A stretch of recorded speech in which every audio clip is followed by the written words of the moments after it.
Hello, I'm Bob Garvin. Welcome to Body Talk, episode 90.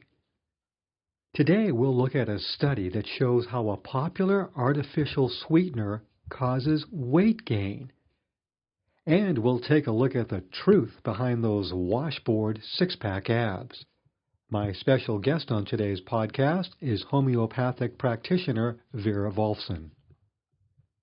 If you have any questions or comments about this podcast, send an email to lifestarmedia@gmail.com or message me on the Body Talk Facebook page at Body Talk Bob Garvin. A popular sugar substitute can cause weight gain.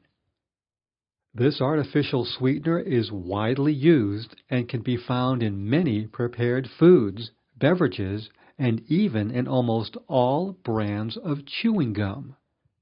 I'm talking about aspartame, which is also known as NutraSweet. Previous studies have shown that even acceptable daily intakes of aspartame can make you hungrier and lead to weight gain. In this latest study, researchers from Massachusetts General Hospital wanted to find out why and how this happens. What they discovered is that aspartame blocks an enzyme that fights fat gain. This same enzyme has also been shown to prevent type 2 diabetes and heart disease in mice. Researchers went on to attack all artificial sweeteners, suggesting that they may all lead to weight gain. Here's what they said. Sugar substitutes like aspartame are designed to promote weight loss and decrease the incidence of metabolic syndrome, but a number of clinical and epidemiological studies have suggested these products don't work and may actually make things worse. Their research was published in the journal Applied Physiology, Nutrition, and Metabolism. Now let's take a look at the world of homeopathy with my guest, Vera Volfson. Vera practices homeopathy at Be Healthy Homeopathy in Framingham, Massachusetts. Vera, welcome to Body Talk. Thank you, Bob, for having me. First, I'd like to know, how did you get interested in homeopathy? What made you want to go to this field? It all started because of my younger son. He was diagnosed with autism when he was 2 years old, and I tried to find any modality to help him. I started with conventional medical modalities and then alternative modalities. We tried everything that we can find, every therapy, every supplement, but until I found homeopathy, I didn't see nice and steady progress, and I was so fascinated with the results that I saw with my son that I started to study it, learned it, and now I practice it. So let's talk about homeopathy. What's the philosophy? A lot of people don't understand what it is. What is homeopathy and how does it work? Homeopathy is based on the premise that very small amounts of substances can be used as remedies, as medicines, to help the body to heal itself. There is this notion of hermesis when we understand that high doses can be poisonous, medium doses can be kind of paralyzing or suppressing, and small doses can be healing. It's not a new notion. Dr. Hahnemann was a German physician who rediscovered principle like cures like. That's the main principle of homeopathy. And I can give you a couple examples, really simple ones that you can see. Like, for example, if it's very, very cold outside and you're wearing your pajamas, you go quickly to the balcony and you feel this jolt, you wake up right away, and then you go back and you feel all energized and ready to go. If you stay there for 20 or 30 minutes, you'll just get really cold and unpleasant. If you stay for a couple hours, you're probably going to get pneumonia. Right? So that's a little small dose energized you, but the big one can give you some problems. The same with some other substances, like, for example, coffee. If you drink a lot of coffee, you become nervous and jittery and you can fall asleep. We make a remedy from coffee called kaffir to help people who can't fall asleep because they're overexcited. And the way we make our remedies, it's not just a small amount. It's diluted, that's true, but it's also energized by succussion or shaking. You shake the remedy, the substance diluted in water, and then you dilute it again, and then you shake it again, and then you dilute it again. That's a very important component because just dilution doesn't work. Dilution and shaking, that's what makes a remedy from a small amount. And I see this even today in modern medicine, where they're looking at children with or people with peanut allergies, and they're finding out that small amounts of peanuts can help get them over the allergy. So it seems like they're almost borrowing from homeopathy today to defeat peanut allergies. Kind of, because we know that small amounts do matter. Like hormones, small amounts, huge difference. What are some of the areas that you find you have the most success in with homeopathy? Homeopathic principle is based on stimulating your body to heal itself. So theoretically, if you can stimulate your body to heal itself, you can heal many, many issues. I find it works very well for something that just happened, like a bruise or sore muscle, or flu or cold or sore throat. Something that just happened, you can give one remedy and you see results in 24 hours. Like if you were to hit yourself on some hard table and you get a bruise and you take arnica internally and topically, literally next day you will probably forget you ever hit yourself. If you have some issues for many years, then it takes a little bit longer. I see a lot of success with women's issues like menopause, hot flushes, mood swings, PMS, absence of periods, not regular periods, can't get pregnant, can't hold on to pregnancy. A lot of women's issues can be helped with homeopathy. With menopause, often you'll see women going to the doctor to get hormone replacement therapy. How does that work in homeopathy? If a woman comes with menopause, can it directly affect hormones? Hormone replacement therapy is not that innocent as we know right now. It can cause other issues. In homeopathy, we don't try to add, like with hormone replacement, right? We add hormones to woman's body. Menopause is not a disease. It's just a state, a natural state of woman's body. So we try to balance hormones. And that's what homeopathy does. It doesn't add, it balances. It balances immune system, it balances endocrine system. When I was first drawn to homeopathy, it seems like there's a lot towards allergies. And people are fighting allergies, at least seasonally and some year-round. Is there a reason for this? Does it really seem to help a lot with people's allergies? Absolutely. I see a lot of clients with allergies, and related conditions like skin conditions are often related to allergies, and homeopathic remedies work wonderfully for those conditions. Allergies, skin conditions, reactions to bites or stings. So that's excellent remedies for that. We talked earlier, you mentioned that it can be effective in helping with the flu and with colds. We have excellent remedies for flus.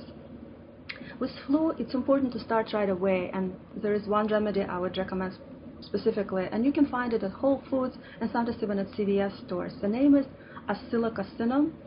It's kind of a long name, and sometimes we shorten it to Acilo, right, kind of lovingly. You take it at the first sign of flu. Don't wait. As soon as you feel a little bit under the weather, a little achy, a little sore throat, a little kind of itchy nose, a little bit headachy, take it right away. Take 2-3 doses, and it will nip it in the bud. If you miss that beginning, there are other remedies as well that you can use. And as with any acute conditions that just happen, you should expect relief in 24 hours, and probably in 3 days you will be much, much better, if not completely cured. A lot of people, when they get into the cold and flu season, they'll like megadose on vitamin C or these other immune boosters to try to stay well. Does homeopathy have something like that as well, to where when we come into the cold and flu season, we can take something to minimize our chances of getting sick? Of course, we have different things. Like we have remedies called influenzainum that is very specific to each year flu. We also have GMO remedies that are also very supportive of immune system. And also, if you want to eat healthy, it's definitely helpful. If you can exercise, have enough rest, that's also very helpful. Some vitamin C is great, some other supplements are great, but your good diet and good lifestyle is even more important than any supplements. Now, when somebody comes to see you, your average patient, do they typically come with a specific ailment, or do they come for sort of a general checkup? Usually with some specific condition. A lot of folks would say, well, I'll just run to Whole Foods and try to find something there. What would be the advantage of seeing someone like yourself? I totally understand, because I think health food stores like Whole Foods and others, they do a great job. And I often send my clients for acute conditions like we talked about, like colds, flus, sore muscles, some other conditions, to buy a remedy at Whole Foods. That's a great help. And a lot of times people come to me and say, you know, I tried homeopathy before and it didn't work for me. And I totally understand, because homeopathic remedies are very individual. So if you and me have a headache, we might both need totally different remedies, right? Because we're totally different people. And if you go to Whole Foods, or you try to find the remedy yourself, you take a remedy, you look at a couple words that are written on the remedy, and then you try it, and then it didn't work because maybe that remedy was not for you. So working with somebody like me helps to individualize that remedy and be more successful. And I'm not saying that you shouldn't go and try. It also helps me to know. I will always ask, have you tried any remedies? And you will tell me, and I will know by exclusion, okay, so those didn't work, so let's try something else. And also for chronic conditions, something that you had for 20 years or for 5 years, you're probably not going to be able to find a remedy in Whole Foods. That would be just, time-consuming and not very successful effort. For chronic conditions, you should definitely see a professional homeopath like me. Now, if somebody does come to see someone like you, what would a typical appointment or session be like? What do you do when you're just meeting someone, I just came in, what would you do? What do we do from here? We talk. First of all, we talk. Of course, I use my observations, and I also give intake forms to people, to prospective clients to feel, so I have an idea what you're coming with. And then we talk. We talk about you. We take the whole history, when it happened, how it makes you feel, and then we go from there. We just talk in detail about every ailment you have, and we also put priorities, what's the most important for you and what's least important, and where your energy is, right? So if you're in pain, that would be the first priority, because that's where your energy is. And then I imagine you follow up with most of your folks? Of course. Follow-ups are as important as the first interview. Think about it as a chess game, right? I did E2, E4, that's just the start of the conversation. In order for me to win the game, I have to really make some more moves. And many people have a lot of layers, because we have stresses, we have some events, happy or unhappy. They can kind of impress us on a physical level, on an emotional level. And in homeopathy, we understand that just having no symptoms, that's not enough. Being balanced on all 4 levels, mental, emotional, physical, and spiritual, is important. That's what health is. And that's why we need follow-ups, to make sure that all 4 are addressed. Do you find that when people come to see you that they're sort of frustrated, like maybe they tried the traditional medicine and they say, look, nothing's helping me, you're my last hope? Does that type of thing happen to you a lot? It does. Unfortunately, in our country, homeopathy is not that well known. So before finding me, people try everything from conventional to unconventional. Very often I'm the last stop. I wish I was the first time, because it would have saved them a lot of time, as it would have saved me a lot of time. But as everyone else, I didn't know about homeopathy until I really, really needed to find something that will heal. Now, some of the latest science of the last several years has involved the human microbiome and all of our little, and a lot of people are taking probiotics because we realize that microbiome affects our health so much. Does homeopathy have any remedies towards this end? Do you guys do anything for the microbiome? Absolutely. In homeopathy, we recognized that a long time ago that this is terrain, not the microbes, that's important. And we have groups of remedies called bowel nozzles that can balance intestinal flora and promote health. Are these like just regular probiotics that you would get in the store, or is this different? Those are not probiotics. Those are homeopathic remedies that will balance your flora, because in order for probiotics to work, you have to have a good environment for them to proliferate. Because think about it, if it's not a good environment, good bacteria can turn into bad, right? We know that bacteria can mutate depending on that terrain. So bowel nozzles as remedies, they promote that terrain. So if you take probiotics, those probiotic will stay as a good bacteria and be very, very helpful. Where do you see homeopathy going? Does it have a lot of area for growth? Do you see it expanding and growing, or do you see it staying rather stagnant? Homeopathy is a science, and it's a live organism, right? It's always growing. We have a lot of interesting directions. Every year, every day, we have new developments, new remedies, new approaches, how to find remedies, how we deal with toxicity, which is becoming huge, right, in our time, with environmental pollutions and food and a lot of chemicals, right, in our lives. So it's never going to be stagnant. And I also see it as a part of a whole, because I believe the future is in integrative medicine, right? If you break your foot, you don't see any X-ray machine in my office, right? You have to go to the hospital, have your foot set, take your arnica for pain, right? And then you call me and say, hey, I have such and such pain, or I have such and such issue, or I want to heal it as fast as possible because I have a trip to, I don't know, Disney World schedule, and I will give you remedies to heal faster, right? But that initial setup, right? We'll always have place for emergency medicine, for surgeries, right? For insulin, right? We should embrace the whole medical model, should be embraced every modality that helps. So we can't just have one homeopathy or one mainstream or one something, right? So that's the future I see for homeopathy becoming a part of the whole. What would you say to people who say, I don't believe it, I don't believe it? Because there are non-believers out there, of course, just like everything. Of course. What would you say to those folks? I would say, you know what, next time you have a bruise or sore muscle, go get arnica, right? And try it. I think have your own arnica experience. That's the best, right? I can talk for 2 hours and you're not going to be convinced. Just go try it, right? And then you're going to be convinced. I guess I want to encourage your listeners to try it. Try it themselves. Try it for the kids. Because homeopathic remedies are so gentle, so safe. They can be used by anyone. Infants, pregnant women, babies, children, adult population, older folks. Everybody can benefit from it at any age. What do you like most about your job?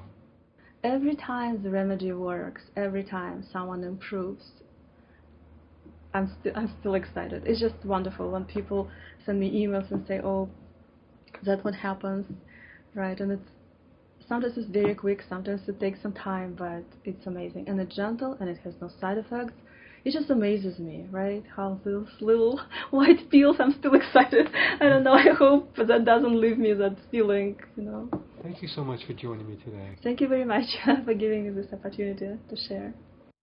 Finally, it's time to pull the curtain back around well-defined six-pack abs. I'm an expert in this area as a personal trainer who's worked with hundreds of people from ages 9 to 90. I watch people struggle in gyms every day in their quest for these tight, well-defined abs, and even people who don't make it to the gym often compare themselves with Hollywood actors who bulk up for their movie roles. Actors who often can't hold on to those abs between roles because for most people, six-pack abs run against human nature. In order to get those well-defined abs, you'd have to drop your body fat to sometimes dangerously low levels. The average healthy man has about 20% body fat.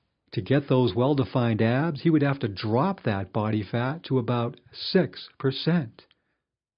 A healthy woman with an average body fat percentage of 26% would have to do the same.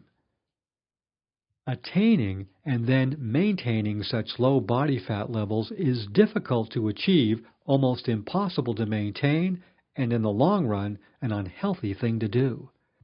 Fat is vital to a healthy body. The healthy amount of fat we should carry protects our internal organs, feeds our hormones, protects our nerves and our cells, provides us with energy, helps us absorb vitamins, and protects us from sickness. This is why your body fights you when you try to reach these unhealthy goals. Your body strives to be healthy, and six-pack abs are not on the menu. I'm not saying that you should be overweight. It's well documented that too much fat leads to so many diseases and early death. The key is to maintain a healthy amount of fat. You can still have strong abs without the washboard stomach. Well, that's it for this edition of Body Talk. My producer is Katie Stell. The Body Talk theme song was composed by Rob Carlson and sung by Vicky Vox. If you'd like to stay up with medical studies on a daily basis, follow me on Twitter at BGPvideo. And if you have any questions or comments about this program, feel free to send me an email at lifestarmedia@gmail.com. Body Talk is a production of Lifestar Media.